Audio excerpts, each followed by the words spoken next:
안녕하세요. 지 형밖에 모르는 멍청한 남편하고 이혼한 30대 여성입니다. 남편과 저는 친구의 소개로 만났습니다. 소개팅을 하게 된 계기는 제가 먼저 친구에게 여자를 소개해 줬거든요. 소개팅을 하고 온 친구 말이 자기가 꿈에 그리던 이상형이랍니다. 그러면서 은혜를 갚겠답시고 자기도 소개팅을 해주겠다더군요. 그러더니 지금의 남편을 소개해 주었지요. 이미 이혼한 사이라서 남편이라고 부르기는 싫지만 그래도 일단은 편의상 남편이라고 부르겠습니다. 아무튼 처음에 친구가 소개팅 이야기를 꺼냈을 때 저는 그러지 않아도 된다고 괜찮다고 몇 번이고 사양을 했어요. 하지만 친구가 그러지 말고 한 번만 만나보라대요. 자기 친구들 중에 제일 착하고 괜찮은 사람이라면서요. 솔직히 말씀드리자면 남편을 만나기 전에 사귀던 남자는 소위 사람들이 말하는 나쁜 남자였습니다. 데일대로 데이고 헤어졌던 터라 이후로 한동안 연애는 꿈도 꾸지 못했어요. 그나마 조금 나아진 이후로는 첫째도 둘째도 심성이 고운 남자를 만나기로 결심했고요. 그런 와중에 친구가 착한 사람이라고 하도 추천을 하니 믿져야 본전 아니겠나라는 심정으로 소개팅에 나가게 된 겁니다. 중소기업을 다니고 있던 남편은 저보다 3살이 많았어요. 하지만 저와 처음 만났던 날 자기가 실수라도 할까봐 걱정을 한 건지 긴장도 많이 했고 제 앞에서 쩔쩔매는 게 눈에 보이더라고요. 그런 남편의 모습이 왠지 순수하게 느껴지기도 했고 이런 사람이라면 저를 함부로 대하지는 않겠다 싶어서 호감을 갖게 되었습니다. 게다가 막상 대화를 나눠보니 어쩔 줄 몰라 하던 태도와는 별개로 또 남자다운 면도 있었고 시간이 어떻게 가는 줄 모르겠더군요. 이후로 남편의 주도하에 저희는 2~3번 더 만나게 되었습니다. 그리고는 한 달쯤 지났을 무렵 남편이 저와 정식으로 교제해보고 싶다고 고백을 해왔네요. 결혼하기 전 저희는 1년 정도 연애를 했는데 이 세상에 장점만 있는 사람이 어디 있겠어요? 모든 것이 완벽해 보이던 남편에게도 단점이 하나 있었습니다. 그건 바로 눈치가 없다는 점이었지요. 눈치가 없다 보니 사람 속 터지게 하는 일이 종종 있었고 때로는 이기적으로 느껴지기도 했습니다. 하지만 지내다 보니 이것도 적응이 되어서 나중엔 웬만한 건 그냥 그러려니 넘기게 되더라고요. 솔직히 말씀드리자면 같이 살면서 제가 고쳐놓을 수 있을 줄 알았네요. 오만했던 거지요. 저희는 양가 식구들의 축복 아래서 부부의 연을 맺게 되었습니다. 한동안은 신혼의 달콤함을 만끽하며 행복한 하루하루를 보냈지요. 하지만 결혼하고 반년이 좀 지났을까요? 남편이 달라지기 시작하더군요. 아침마다 걸핏하면 회사에 가기 싫다고 그냥 관두면 안 되냐고 그러질 않나.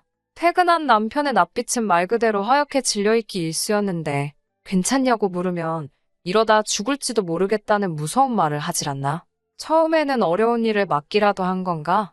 체력이 딸리나? 이유를 물어도 제대로 말을 해주지 않으니 저 혼자 이런저런 상상만 할 뿐 환장할 노릇이었지요. 해줄 수 있는 일이라곤 남편을 어르고 달래는 것뿐이었습니다.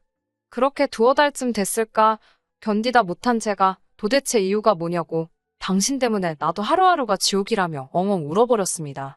매일 죽고 싶단 소리를 입에 달고 사는 남편이랑 무서워서 어떻게 살겠냐고요. 그제서야 남편이 한다는 말이 자기 상사가 바뀌었는데 그 상사가 자기를 무척 싫어한답니다.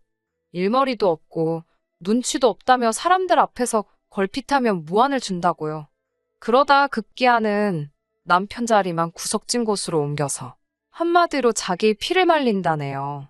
차마 자존심이 상해서 저한테 털어놓지 못했다며 게다가 그 상사라는 인간이 사장 아들이라고 하니 뭐 말 다 했지요.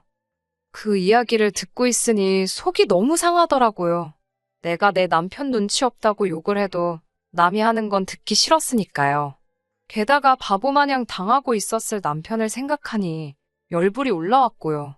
법적인 대응이라던가 생각을 안 해본 건 아닙니다. 마음 같아서야 그 상사라는 인간을 쫓아가서 어떻게 해버릴까 싶었고 남편에게도 당장 그 회사 때려치라고 해주고 싶었지만 솔직히 현실적으로 어려운 일이잖아요.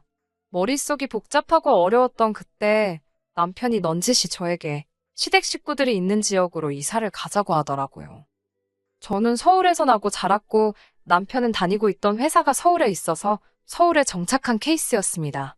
남편을 만난 곳도 데이트를 한 곳도 결혼식을 올리고 살림을 차린 곳도 전부 다 서울이었기 때문에 서울을 떠나는 건 상상해 본 적도 없는 일이었어요.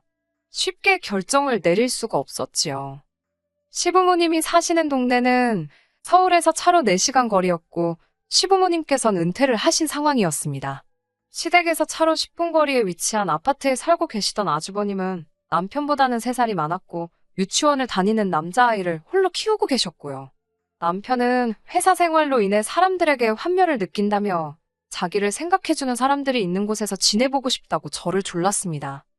당시 저는 프리랜서 작가로 일하고 있었기 때문에 사실 어디 살아도 크게 문제될 건 없었지만 그래도 줄곧 서울 생활만 했으니 지방으로 내려가는 게 내키지는 않았고 결국엔 싫다고 했습니다.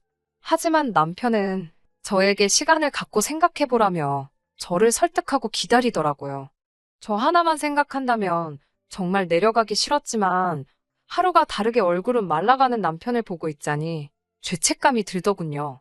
저는 고민 끝에 남편에게 혼자 내려가서 지내보는 건 어떻겠냐 물었습니다. 저는 친정에 가 있으면 된다고 먹고 사는 거야 뭐 둘 다 버는데 그럭저럭 할만하지 않을까 싶었거든요. 하지만 남편은 어떻게 부부가 떨어져 지내냐며 그건 절대 안 될 일이랍니다. 저랑 같이 가고 싶다며 이번만 양보해주면 자기가 평생 저에게 잘하고 살겠다대요. 울지만 않았지. 애걸복걸 매달리는 남편을 보고 있으니 짠하기도 하고 결국 승낙하고 말았지요. 내려와서 한 1, 2주는 짐 정리도 하고 집도 꾸며보고 그러느라 이래저래 정신없이 시간을 보냈습니다. 집 이야기가 나와서 말이지만 이사 온 아파트는 아주버님과 같은 아파트 단지로 동만 달랐습니다. 단지가 작아서 걸어서 3분이면 닿는 엎어지면 코 닿을 거리였지요. 저는 아주버님과 가깝게 살고 싶은 마음은 솔직히 추호도 없었습니다. 하지만 시기상으로 맞는 전세 매물이 하필 아주버님이 사는 아파트 단지에 있어서 어쩔 수가 없었네요. 처음에는 컴퓨터가 핑계였습니다. 아무래도 제가 작가로 일을 하다 보니 업무용 컴퓨터도 있고 또 만일의 상황을 위해 여분의 컴퓨터도 두고 있거든요. 어쩌다 그 이야기를 아주버님께서 듣게 되신 건지는 모르겠지만 아주버님께서 당신 아들, 그러니까 시조카가 컴퓨터가 필요한데 당신 집에는 없다며 저희 집에 몇 차례 찾아왔었어요. 매번 시조카를 데리고 왔는데 애가 얼마나 극성맞던지 한시도 눈을 뗄 수가 없었습니다. 올 때마다 물이며 주스며 쏟아대는 건 예산일이고 자기 뜻대로 안 되면 울어버리기 일쑤였지요. 제가 원래도 가뜩이나 아이들을 별로 좋아하지 않는데 예의 없는 시조카의 행동에 미쳐버릴 것만 같더라고요. 한편 남편은 남편대로 고향에 내려와서 사는 게 몇 년 만인지 모르겠다며 자기가 없는 사이에 너무 많은 게 바뀌었답니다. 그걸 핑계로 주말마다 아주버님과 어딜 가기가 일쑤였지요. 가는 거야 좋습니다만 꼭 저에게도 같이 가길 원했어요. 저는 집에서 쉬고 싶은데도 제가 안 가면 시조카가 서운해한다는 게 이유였네요. 거의 그런 식으로 2달 가까이 시간을 보냈습니다. 그뿐만이 아닙니다. 남편은 걸핏하면 저녁 식사 시간에 아주버님네와 시조카를 집으로 초대했습니다. 밥은 여럿이서 먹어야 맛이 좋다면서 그렇게 저희 집에서 고기도 구워 먹고 보쌈도 해 먹고 살림하는 분들은 이해하실 거예요. 하다못해 친정 식구가 와다가도 어쨌든 손님인지라 오기 전으로 해야 할 일이 얼마나 많은지 말이에요. 하물며 시댁 식구는 어떻겠어요. 남편이랑 둘이 식사를 한다 치면 있는 밑반찬에 간단히 먹어도 될 것을 상의도 없이 아주버님과 시조카를 불러대는 남편 때문에 매번 불고기다, 제육볶음이다, 내가 무슨 천모도 아니고 화가 다 나더라고요. 게다가 시조카가 절 좀 따른다 싶으니까 아주버님이 은근슬쩍 시조카를 저희 집에 두고 가기 시작했어요. 아주버님 말로는 시조카가 저희 집에서 자고 싶어 한다고 울고짜고 난리라며 그놈의 한 번만 소리를 어지간히 해대더라고요. 한 번은 아주버님께서 저희 남편을 불러내 밤새도록 진탕술을 마시기로 했다며 제 의사와는 상관없이 시조카를 저희 집에 두고 가신 적도 있어요. 그때는 시조카는 아무런 잘못이 없는데도 불구하고 애도 꼴배기가 싫을 지경이었지요. 막말로 먹고 사는 게 바쁘고 힘들어 부탁을 해오는 거면 저도 이렇게 화가 나지는 않았겠지만 저한테 시조카를 떠넘겨놓고 매번 놀러나 다니는 걸 알고 있었으니 저도 마음을 곱게 쓰기가 어려웠어요. 정말이지 내가 지금 이게 뭐 하는 짓인가 싶더라고요. 결국 견디다 못한 제가 남편에게 아주버님도 시조카도 제발 그만 오게 하라고 치닥거리 하는 거 너무 힘들다고 하소연을 했습니다. 이사 온 지 반년도 안 됐는데 내가 너무너무 힘들고 피곤해서 못 살겠다고요. 하지만 남편의 반응은 한마디로 제가 유난히고 생색이라는 식이었습니다. 우리도 어차피 식사는 해야 하는 거 아니냐며 수저랑 젓가락 하나씩만 더 놓으면 되는 건데 왜 그런 걸로 이렇게 나를 세우냐입니다. 누가 언제 저더러 고기 반찬해서 올리라고 했냐며 그냥 있는 반찬에 한 끼 차려줘도 고마워할 거라네요. 하지만 제 입장에서 시댁 식구한테 있는 반찬에 고추장이나 비벼줄 수 있겠어요? 남편이 눈치고 센쓰고 물 말아먹은 건 알고 있었지만 깝깝하더라고요. 뿐만 아니라 시조카에 대해서도 그 나이 때 애들은 원래 뛰어다니고 그러는 게 맞다면서 제가 그럼 나더러 계속 이렇게 살라는 거냐니까 필요하면 형제끼리 서로 도울 수도 있는 건데 제가 너무 선을 긋는답니다. 그 말을 듣는데 너무 어이가 없어서 다 필요 없다고 지금 이 순간부터는 아주버님이고 시족하고 꼴도 보기 싫으니 절대로 이 집에 들이지 말라 했습니다. 그렇게 당신 아주버님이 안타까우면 당신이 그 집 가서 밥 차려주고 그 집에서 시조카 봐주고 오라고 했어요. 남편은 저더러 결혼 전에는 그렇게 착하고 이해심도 많더니 왜 이렇게 된 거냐며 속상하고 서운하답니다. 나야말로 당신한테 속상하고 서운하다고 왜 이렇게 이기적이냐고 따지고 들었네요. 다행히 이후로 며칠 동안은 아무 일 없이 잠잠했습니다. 아주버님이 코빼기도 보이지 않았기에 저는 남편이 제 마음을 이해해 준 거라고 아주버님에게도 잘 이야기한 모양이라고 그렇게 믿었습니다. 하지만 며칠 뒤 누군가 저희 집을 찾아왔습니다. 현관문을 미친 듯이 두들겨서 놀란 제가 인터폰으로 밖을 내다보니 어머님이셨습니다. 무슨 일인지 알 수는 없었지만 일단 현관을 열어드리니 어머님께서 씩씩거리며 들어오시더라고요. 그러더니 저에게 왜 그렇게 신보가 고약하냐며 바짝우짝 화를 내시는 게 아니겠어요? 그게 무슨 말씀이냐 하니 이 집에 여자라곤 너 하나인데 거 밥 좀 하고 애 좀 챙기는 게 그렇게 어렵냐입니다. 아주버님과 시조카 이야기구나 싶으니까 이참에 저도 할 말은 해야겠다 싶더라고요. 전 어머님께 제가 남편하고 결혼했지 무슨 이 집 식모로 들어온 것도 아닌데 왜 아주버님 뒤치다꺼리를 제가 해야 하냐고 따졌습니다.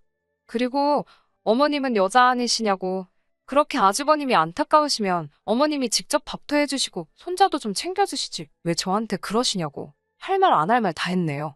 평소라면 절대로 그러지 않았을 텐데 저도 그간 쌓여온 스트레스도 있었고 가뜩이나 남편도 제 편을 안 들어줘서 열받아 죽겠던지라 조절을 못한 게 사실입니다. 그러자 어머님께선 너랑 나랑 급이 같냐며 당신은 이 집안의 안주인이고 저는 제일 아랫사람 아니냐입니다. 원래 한 집에 며느리로 들어오면은 남편만 챙기는 게 아니라 시부모 공경하고 형제들 챙기고 그러는 거래요. 100번 양보해서 제가 무슨 종갓집 장손이랑 결혼했으면 또 모릅니다. 멀쩡하게 아주버님 살아계시고 제 남편은 둘째 아들이에요. 그리고 종갓집은 무슨 양반인지도 모르겠는 집구석에 받은 것도 하나 없이 시집 왔는데 따질 걸 따지셔야 되는 거 아닌가 싶더라고요.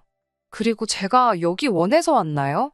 어머님 아들인 남편이 살려달라고 아주 당장이라도 숨 넘어갈 것처럼 빌어서 이 지방으로 내려왔더니 어머님께선 저더러 이제 보니 아주 못돼 처먹었다면서 제가 당신들을 가족으로 생각을 안 하는 거랍니다. 어이가 없어서 저도 누가 할 소리를 하시는 거냐고 제가 어머님 친딸이어도 이렇게 하셨겠냐고 지지 않고 따지고 들었네요. 차라리 당신 손자 너무 불쌍한 애다. 너가 좀 잘 챙겨줘라 하고 제 인정에 매달리셨다면 또 모릅니다. 여러 가지 생각으로 한동안 말을 안 하고 있으니 어머님께서는 제가 겁이라도 먹은 줄 아셨던 모양이에요. 쫓겨나기 싫으면 남편한테 잘하고 아주버님한테도 잘하랍니다. 그리고 앞으로 시조카 유치원 끝나면 제가 가서 데리고 오고요. 제 아들이다 생각하고 똑바로 하라대요. 어머님이 한바탕 난리를 치고 돌아가신 뒤 남편이 오기를 기다렸습니다. 진짜 어이없게도 퇴근한 남편은 혼자가 아니었어요. 아주버님이 뒤따라 들어오시더라고요. 그러더니 배고파 죽겠다며 저더러 빨리 밥 좀 달랍니다. 제가 밥도 없고 라면도 없다. 댁에 가서 드시라고 했어요. 그러자 아주버님께선 저더러 치사하다며 어머님이 왔다 가셨다는데 아직 정신 못 차렸나 보네. 어이가 없어서 방금 뭐라고 했냐고 다시 말해보라 했습니다. 그러자 아주버님께선 남편더러 넌 마누라 교육도 똑바로 못 시키냐고 한심한 자식이라고 그러는 거예요. 그 꼴을 보고 있는데 정말이지 더는 안 되겠다 싶어서 저도 아주버님께 싸대기 시작했습니다. 형제가 둘 다 눈치냐고는 쥐똥만큼도 없어서 오라는 사람도 반기는 사람도 없는데 뭐가 좋다고 맨날 와서 밥을 얻어먹냐고 거지냐고요. 아주버님께선 제가 이렇게 나올 줄은 몰랐는지 참만 외쳐대고 있었습니다. 제가 남편에게도 너도 똑같다고 너한테나 하나밖에 없는 형이지. 나한테는 동네 아저씨보다 더 불편한 사람인데 누가 좋다 한다고 왜 자꾸 데려오냐고요. 그러자 남편이 지 형이 보고 있다 싶어서 그런지 평소답지 않게 오바를 하더라고요. 저더러 이 여자가 그러더니 빨리 죄송하다고 싹싹 빌랍니다. 그러면서 아주버님 뒤에 서서는 저한테 막 윙크를 해요. 지랑 나랑 무슨 작전이라도 짜는 것 마냥 그 꼴을 보고 있는데 한심하기 짝이 없더군요. 저는 남편더러 왜 윙크를 자꾸 하냐고 하지 말라고 무안을 주고는 이혼하자 했습니다. 내가 이건 뭐 두 집 살림을 하는 것도 아니고 이런 총구석에 와서 식모살이 할 일 있냐고. 그제서야 아주버님도 분위기가 심상찮다는 걸 알았는지 슬금슬금 꽁무니를 빼더라고요. 어차피 아주버님보다 가운데서 아무 말도 못하고 있던 남편하고 끝장을 봐야겠다 싶었기에 가든 말든 내버려뒀어요. 아주버님이 완전히 떠난 걸 확인한 남편이 저더러 도대체 왜 그러냐입니다. 요새 어머님 아버님 곁에서 형님한테 의지하며 사니까 사람 살 만나고 좋은데 저더러 왜 심술을 부리냐는 거예요. 저도 남편에게 하소연을 했어요. 적당히 거리 좀 두고 사는 게 그렇게 힘든 일이냐고. 하지만 남편은 제 이야기에는 관심이 없었고 오로지 아주버님이 마음 상했을 것만 신경 쓰는 눈치였습니다. 자기를 얼마나 한심하게 봤겠냐며 저더러 일단 전화라도 걸어서 사과 좀 해달래요. 그렇게 또 처음 여기에 내려오자고 저를 조를 때처럼 애걸복걸하는 남편의 모습을 보자. 이 사람은 눈치도 없고 이기적인 데다가 철딱서니까지 없구나. 이런 사람을 믿고 평생을 어떻게 사나 싶더군요. 이혼에 대한 결심이 확실해지는 순간이었네요. 이튿날 시부모님으로부터 전화 폭탄이 쏟아졌고 아주버님도 기분이 상했다는 둥 하지만 한 번은 용서해주겠다는 둥 다들 자기들 마음대로 북치고 장구치고 난리가 났더군요.